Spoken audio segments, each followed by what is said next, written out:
Ugumu wa maisha kwa raha zako kabisa. Mwenye ugumu wa maisha kweli kwa raha zake kabisa ataingia njiani akaimbe oyoyoyo, huo ugumu wa maisha. Mwenye ugumu wa maisha ana struggle, anahangaika kutafuta chakula chake cha leo. Na wengi walikuwa kwenye kazi zao, wale wana ugumu wa maisha. Wengine hawakuwa na ugumu wa maisha, walikuwa wana sababu zao wenyewe. Kwa wale watafiti wafanye utafiti ndani ya Afrika Mashariki na nje, labda kusini mwa Afrika, waangalie nafasi ya Tanzania kwenye ugumu wa maisha. Wende wakaangalie. Kwa vijana wetu wasimezeshwe tu na wenyewe wakameza, hapana. Lakini kwa nini yote yanatokea haya? Tumejifunza kwamba vijana wetu tumewaacha wanakuwa wenyewe. Wanakuwa hawana mwelekeo. Wanakuwa hawana watu wa kuwaongoza vizuri, na kwa maana hiyo hawana elimu ya uzalendo. Hayo ndio tuliojifunza. Vijana wazalendo hata kutoka vyama vya upinzani hawakukubaliana na hali ile. Walikuja kutuambia, jamani, kaeni vizuri, kuna hili linapangwa huku. Wale ni vijana wazalendo kutoka vyama vya upinzani. Lakini vijana wetu wengi wa Tanzania hawana uzalendo, na hilo serikali tumejifunza na tutakwenda kulifanyia kazi. Na ndio maana nikasema niunde wizara nzima ya vijana ili kushughulikia vijana kwa upeo mpana badala ya kuwa na kitengo ndani ya wizara kubwa. Kwa hiyo kwa upande wa vijana wetu hawakuwa na sababu yoyote ya kuingia njiani ila kutumwa na kuimbishwa mambo yasiyowahusu. Tuangalie taasisi zetu za dini ambazo nazo kwa namna moja au mingine wamejiingiza kwenye mkumbo huu. Hapa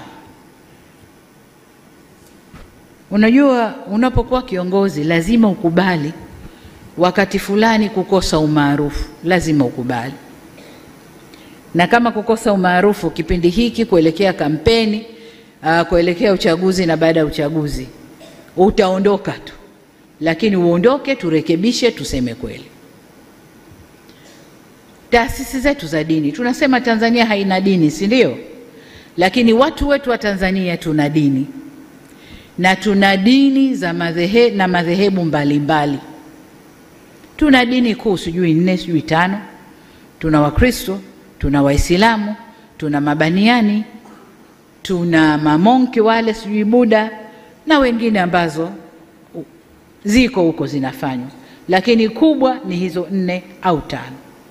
Na hizi 4 au 5 zina madhehebu mbalimbali. Kwa Waislamu kuna Sunni, kuna Ibadhi, kuna Bohora, kuna Suminani, kuna mambo mengi tupo. Lakini na Wakristo na wenyewe wana madhehebu yao tofauti tofauti. Kikatiba na sheria za nchi, hakuna madhehebu hata moja ya dini yoyote imepewa uwezo kikatiba na kisheria kutoa matamko ya kuoverride madhehebu mengine yote ya dini. Hakuna. Hakuna. Kwa wasitokeze watu wakajibebesha hilo. Siku zote nasema Tanzania hii haina mwenyewe, wenyewe ni sote. Hakuna mwenye certificate anaweza kusema Tanzania ni yangu na itaongozwa ninavyotaka mimi. Hakuna. Tuna sheria zetu, tuna katiba yetu. Tumeamua kwa democratic country tutaendesha demokrasia yetu kwa njia tulizokubaliana. Lakini viongozi wa dini msijifishe majoho ya kwamba nyinyi ndio mnaweza kuoverrun nchi hii. Hakuna. Hakuna. Tutakwenda kwa katiba na sheria ya nchi hii.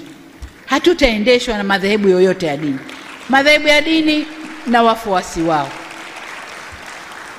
Ubora wa dini uko mioyoni kwetu. Wale wanaoamini ndio wanajua ubora wa dini yao. Hakuna overriding hapa. Kwamba mimi dini yangu ndio ita override Tanzania na tamko nikilitoa ndio hilo hilo, na hata wenyewe wanatofautiana. Mimi toka nimekaa matamko 8 yametolewa na teke. 8. Lakini ukenda chini chini, wenyewe wanapingana, matamko yale hayafanyi kazi vizuri. Wenyewe wanapingana. Kwa sababu waliosimama kwenye mstari wa haki wanaona ile ni batili inayofanyika. Kwa hiyo waliosimama kwenye mstari wa haki hawaungani nao, wanaona ni batili iliyofanyika. Kwa niseme kwamba Tanzania yetu ni nchi ya umoja, nchi ya ushikamano, amani na utulivu ndio ngao zetu. Tusivurugwe ndugu zangu kupitia milengo yetu ya dini, milengo yetu ya siasa, milengo yoyote ile. Hatupasi kuivuruga nchi hii, hatupaswi. Hata kama aliyepo juu ya serikali humtaki. Kuna muda, this is a democratic country. Huyu mtu ataendesha mpaka wakati huu, kafanya makosa, semeni makosa yake. Kosa la serikali ya awamu ya 6 kueneza huduma bora za afya Tanzania, hilo kosa letu. Kosa letu kueneza huduma bora, mashule mazuri mpaka kule vijiji, hilo kosa letu. Kosa letu kukuza uchumi wa Tanzania ukakuwa mpaka tukasifiwa duniani, hilo kosa letu. Kosa letu ni kufanya Tanzania iwe nchi ya salama, ikalike na watu wafurahi, hilo ndo kosa letu. Kosa letu ni nini? Kama mtu hampendi anayeongoza, tustahamili tu. Mioyo yote imeumbwa na stahamili.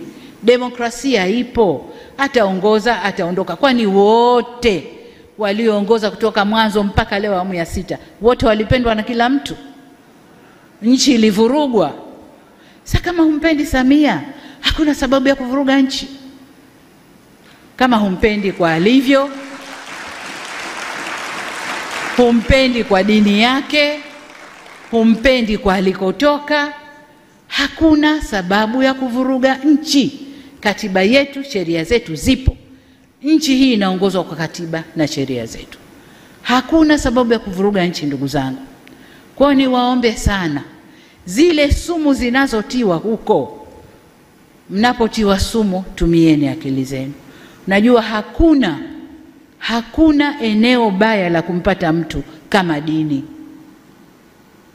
Unapomkamata mtu kwenye dini na ukamlisha ubaya wa mtu kwenye dini, unajenga chuki ya ndani ya moyo kuliko wanasiasa. Wanasiasa wakimharibu mtu, wanamharibu mtu kichwani. Kichwa hakiweki. Akija mwingine na zuri, ile baya litaondoka, zuri litaingia. Lakini ndani ya moyo likiingia, limeingia. Kwa viongozi wetu wa dini, kaeni kwenye mstari wenu. Dini zetu zote zinasema kila mamlaka imeletwa na Mungu. Kila mamlaka imeletwa na Mungu. Iwe kwenye mamlaka kuna mwanamke, iwe kwenye mamlaka kuna mwanamume, kila mamlaka imeletwa na Mungu. Na sababu ya Mungu kuleta mamlaka hayo, hakuna anayejua duniani. Hakuna.